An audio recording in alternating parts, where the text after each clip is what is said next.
Welcome to the Madison Miller Podcast, special edition emergency show. This is going to be a majority of NFL trade deadline talk, and at the end of the show, I'm going to discuss the big move made today by the Brooklyn Nets. So we'll start at the trade deadline, and I am going to go through whether I feel each team's a winner or a loser. But first, we'll go over all the deals made today. In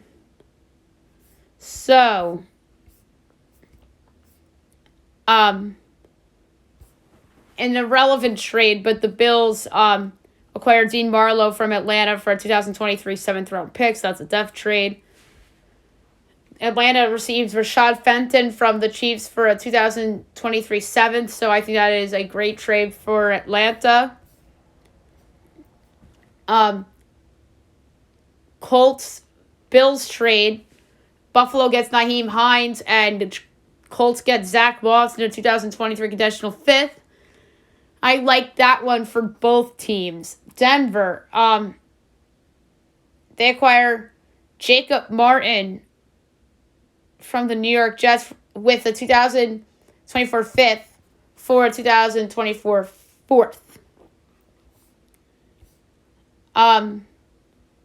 So the Jaguars get Calvin Ridley from Atlanta for a 2023 conditional 5th and a 2024 conditional 2nd.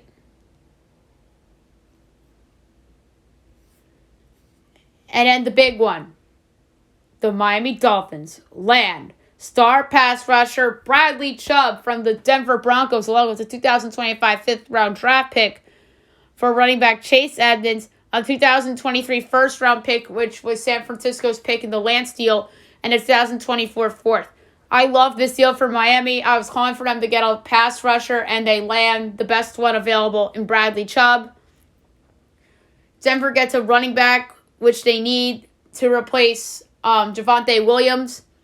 And then they get the first rounder from San Francisco, which might end up being a good first, depending on how San Fran does in the postseason, and a 2024 4th. I love this deal for both sides, especially for Miami. They're going for it. Pittsburgh acquires Williams Jackson III from the Commanders with a 2025 conditional 7th for a 2025 conditional 6th. Like it for Pittsburgh from a depth standpoint.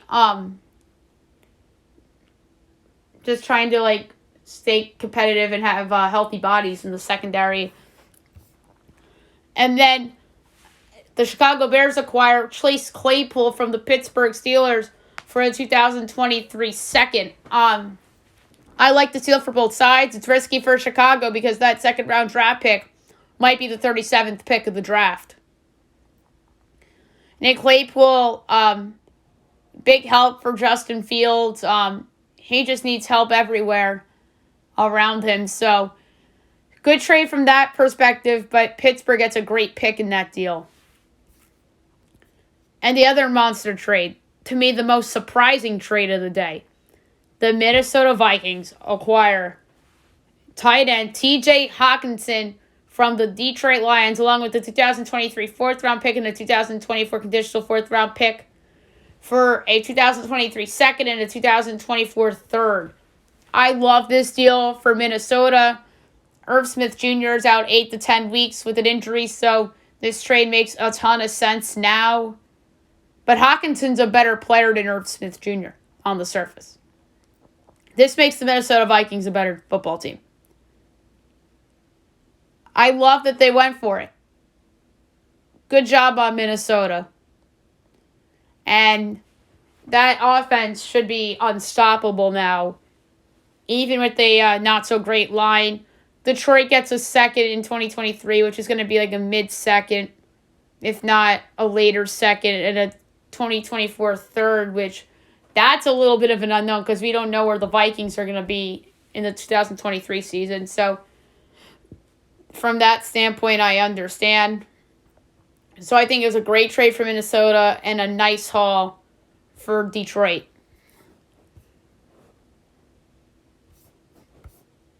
And then the one we talked about on this morning's show, Baltimore acquires Roquan Smith from the Chicago Bears for a 2023 second and a 2023 fifth. And linebacker A.J. Klein.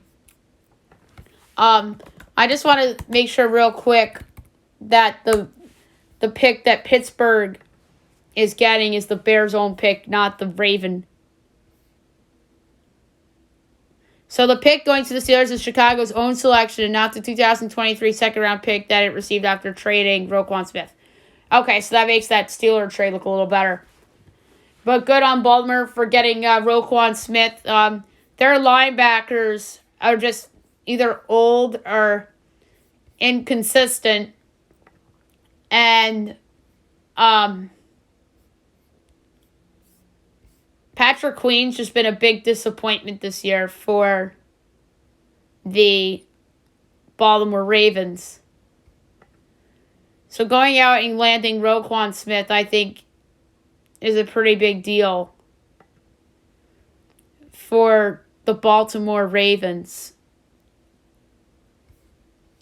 So good on them for getting that done. All right, now I'm going to do winners and losers. For the trade deadline, I'm going to go division by division and go in alphabetical order. First up, the Buffalo Bills. To me, they're a winner of the trade deadline. They get a nice dynamic pass-catching running back in Nyheim Hines. I know people were calling for them to get the big-name star running back, but that didn't come to fruition. New Orleans decided not to trade Alvin Kamara because they think they can make a run in the weak NFC South. The Giants being good hurts Buffalo a little bit because of Saquon Barkley's availability. He was not available. And obviously they thought the price for McCaffrey was a little rich. So I can't fault the Bills for it, but to me, they're a winner. The Miami Dolphins are a monster winner. To me, they are the big winners, at least in that division, if not the entire league, let alone the entire AFC conference. Getting Bradley Chubb to improve what I thought was a weak link on their team in their pass rush is just monstrous. And now the Dolphins really have to, for me, make the playoffs. If they don't make the playoffs, the season's a failure for them. No doubt in my mind about it. So good on Miami for going for it. The New England Patriots, to me, are a loser. They did not do anything to improve their team. They're just a team that I think is going to be stuck in mediocrity, unfortunately, for them. And they could have gone in either direction, but if I were them, I probably would have been a buyer because they're still in the mix. But they didn't do anything to improve their team. And the Jets, to me, it's a winner, but a begrudging winner. And I say begrudging because I get the James Robinson trade as he replaces Breece Hall for this year. But they had other needs. They had needs on the offensive line, especially in the interior, so they could temporarily replace Elijah Vera Tucker. They failed to do that. So because of the Robinson deal, to keep their offense solid on paper at least, makes them a begrudging winner. The AFC North, we'll start with the Baltimore Ravens. They're a big winner. They go out and get Roquan Smith, which helps their front seven. I don't know how much Deshaun Jackson's going to help them, but I understand that was a free agent rather than a trade. And I think they're the team that should go out and pursue Odell Beckham Jr.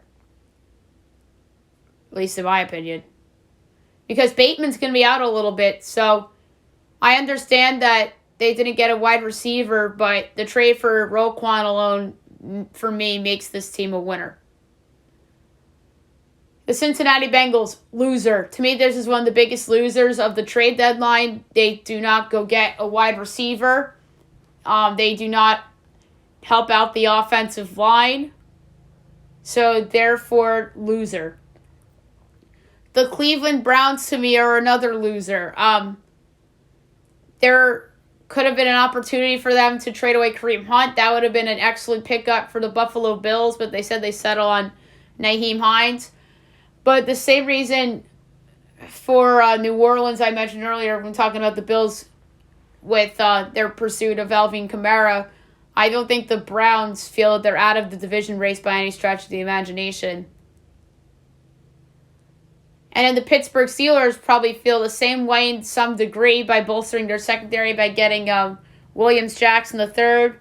And then they trade away Chase Claypool, though, to Chicago for a really good second-round pick. But that trade, for me, makes them a winner alone because that pick that they got from Chicago might be the 37th pick of the draft. So I have to applaud the Steelers on that trade. So Omar Khan did a really good job there. The AFC South, the Houston Texans, loser. They don't trade Brandon Cooks, automatic loser. They don't trade Justin Britt, who's out for personal reasons. And they could have got something for him too. So they're just a huge loser for me.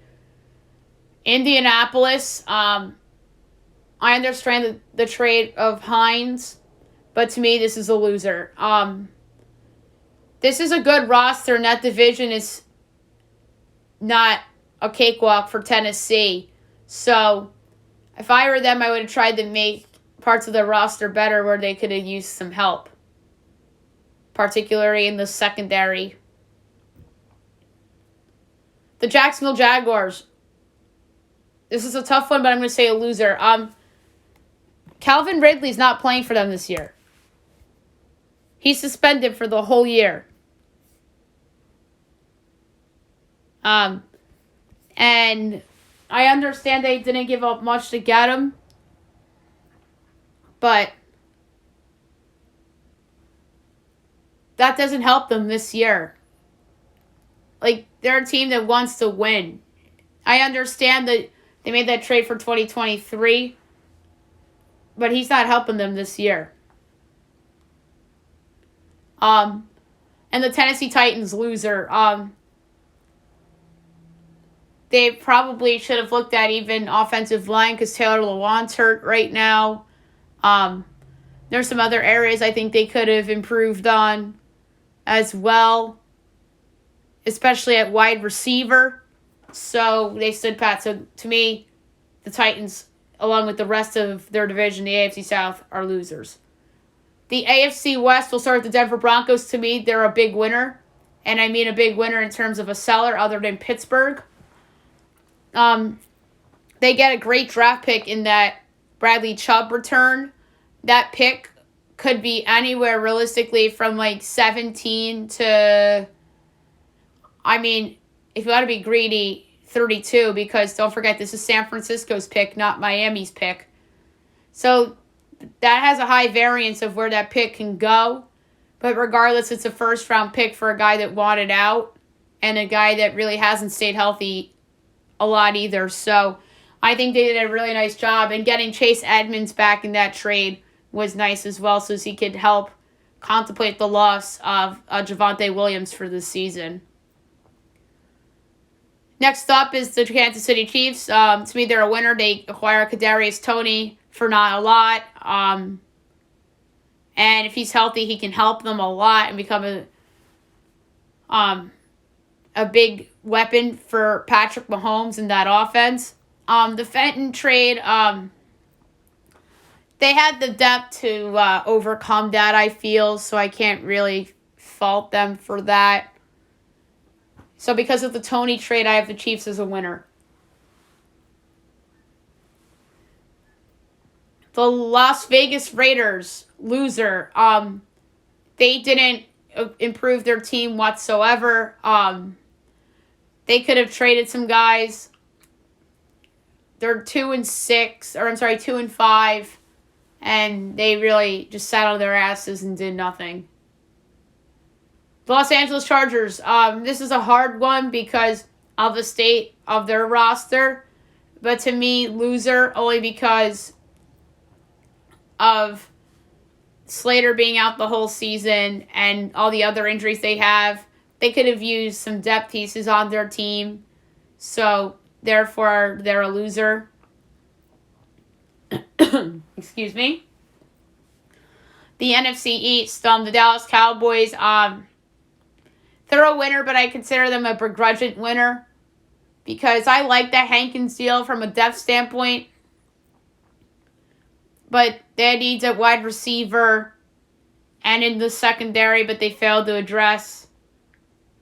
But I like the Hankins move from a depth standpoint in the pass rush, and they do have a lot of talent to overcome those flaws, and plus maybe the former Steeler, James Washington, can come back and help them. So they're a begrudging winner only because of the Hankins deal.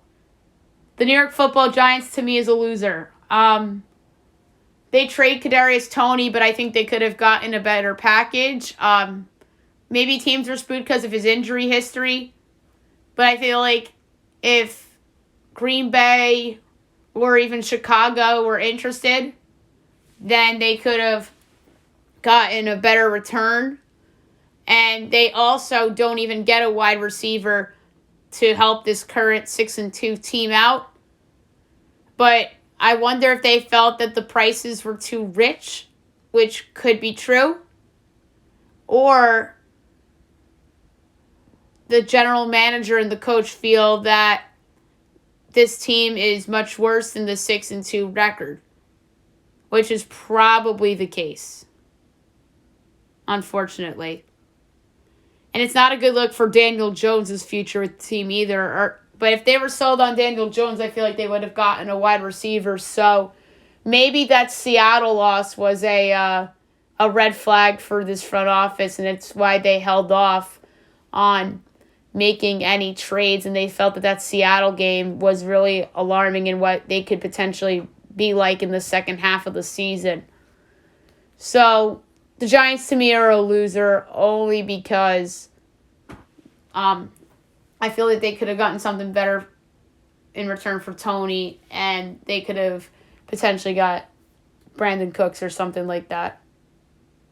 The Philadelphia Eagles, winner. Easy winner. They get Robert Quinn from the Bears to help their pass rush, so that alone makes them a winner. The Washington Commanders, to me, is a loser. They trade away a starter in Williams Jackson, so their secondary is a little bit weaker now. And could have gotten some guys to help them on their defense in the secondary, or even on the offensive line, considering the injuries that they have sustained there, and they could have used the receiver to go with McLaurin as well. So, to me, the Commanders are a loser. The NFC North, will start with the Chicago Bears. To me, they're a winner, but in a weird way, a begrudging winner, only because they gave up a rich price to get Chase Claypool, which is their own second-round pick, although they do have the pick from the Ravens, which is probably going to be a late second. And then they, of course, the reason why I say begrudging winner is because they obviously go get Justin Fields the help at the receiver position, and they got a nice return back for Roquan Smith. The Detroit Lions. This is a hard one because of the Hawkinson deal. But I am going to say a winner because I know that Vikings pick is going to be a high second. But the unknown about the 2024 pick, I think, is interesting from a Lions perspective. So,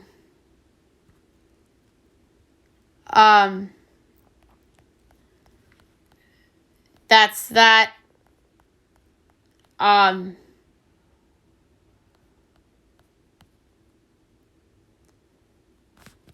So, the Green Bay Packers to me is a loser, the biggest loser perhaps in the entire NFC. And, so, they don't go out and get a receiver. They could have used help on the offensive line from a depth standpoint. And even they could have used some depth on the defensive side of the ball too. So, to me, if you ask me who had the worst trade deadline, Green Bay certainly in the conversation.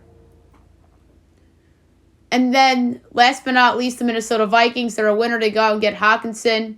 I know Irv Smith, that's a big injury, but Hawkinson's better than Irv Smith. Just hands down from a talent standpoint. So, I love that trade for Minnie. They didn't have to give up a first-round pick.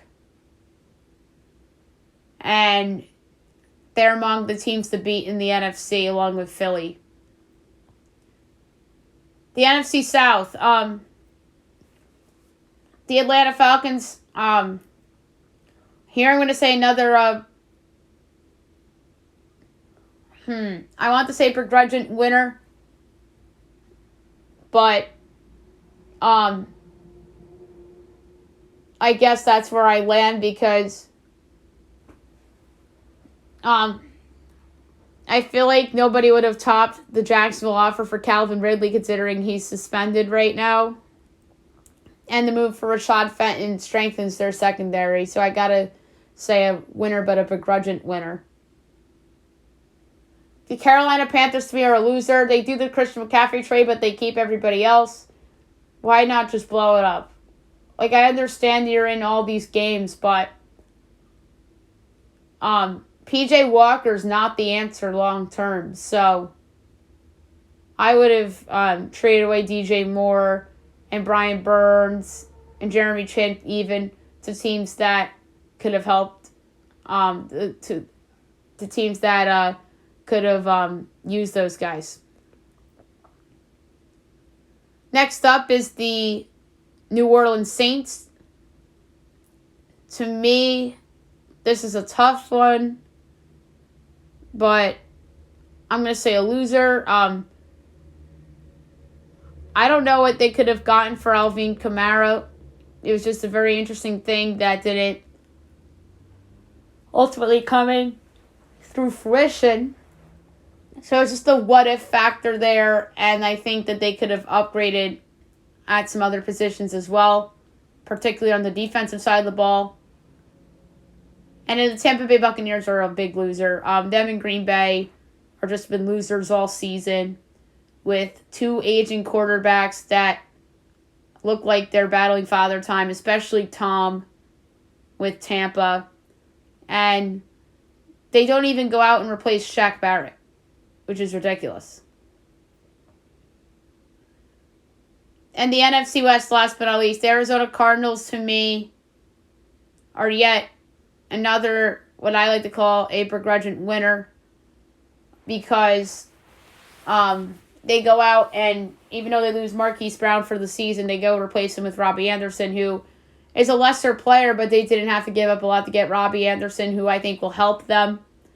But they could have upgraded other areas, but to me, the wide receiver replacement is similar to the Jets in terms of replacing a player that was lost for the season. So there you have it. Next up, the Los Angeles Rams. To me, they're a big loser, right with their fella conference mates that are disappointing as well in Green Bay and Tampa. They don't do anything. They don't even trade Cam Akers. The San Francisco 49ers, to me, are a winner because of the Christian McCaffrey trade alone. He makes their offense so much better than it already is, and it gives their offense another dimension. And then last but not least, the Seattle Seahawks, to me, they're a loser. Similar to the Giants in the case of Does the front office really believe in this team? I am going to say no. And it's a bad look on Geno Smith. Seattle could have absolutely upgraded the interior of their offensive line and even could have upgraded like that number 3 receiver spot, but they sat on their ass and did nothing. And their defense is hideous. Their defense was only good against the Giants because Daniel Jones and the offense kept getting 3 and outs and such. That defense is not very good outside of Shelby Harris and a couple other guys. But Seattle had an opportunity here to go out and make their team better. But they failed to do so. So therefore, they're a loser. All right, so there you have it in the trade deadline portion of the show. And now I want to talk about the Brooklyn Nets firing head coach Steve Nash, 2-5 on the season, even after a win. Who fires a coach after a win? Unless if it's Black Monday in the NFL or the day after the season ends in the NBA or the NHL or Major League Baseball even. But we see it here in the NBA in this season with Nash. I think this was a move that probably should have been made last year. But it wasn't made because of the dysfunctional mess that the team was with the James Harden situation and Kyrie Irving with the vaccine thing. So they use those things as excuses for Steve Nash to come back, but 2-5 and he's shoved out the door. They announced that Jacques Vaughn was going to be the interim head coach, but it was reported that suspended Celtics coach Ime Udoka was on the verge of being named head coach.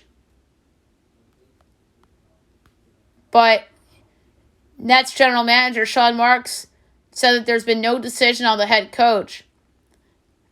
As he says that absolutely not in terms of whether the team has decided to name a replacement or not. And then Steve Nash came out with a statement that he tweeted. And that doesn't surprise me that he came out with a statement. So I think Ime Udoka, this is his job to lose.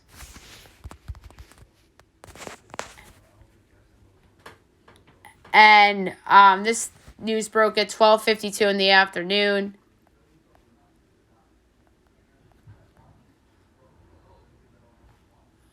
So here's the note. It says, "Thank you, Brooklyn. A very heartfelt thanks to Joe and Clara Tsai, along with Sean Marks, for giving me the opportunity to coach the Brooklyn Nets. It was amazing, an experience with many challenges that I'm incredibly grateful for. It was a pleasure to work with the players, performance team, and front office every day. I'm especially grateful to my coaching staff and video room, who are a talented group with so much character and professionalism. Lastly, thanks to Brooklyn and the passionate fans who support this team. Family first, and my family has found a home here and loves being a part of this beautiful community. I wish the Nets all the success in the world, and the Nationals be rooting for our team as they turn this season around." A nice statement from Nash.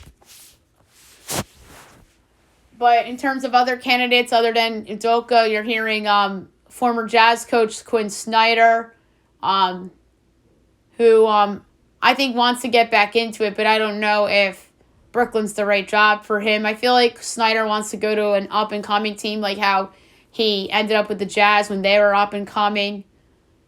So I don't think that's a fit for Quinn.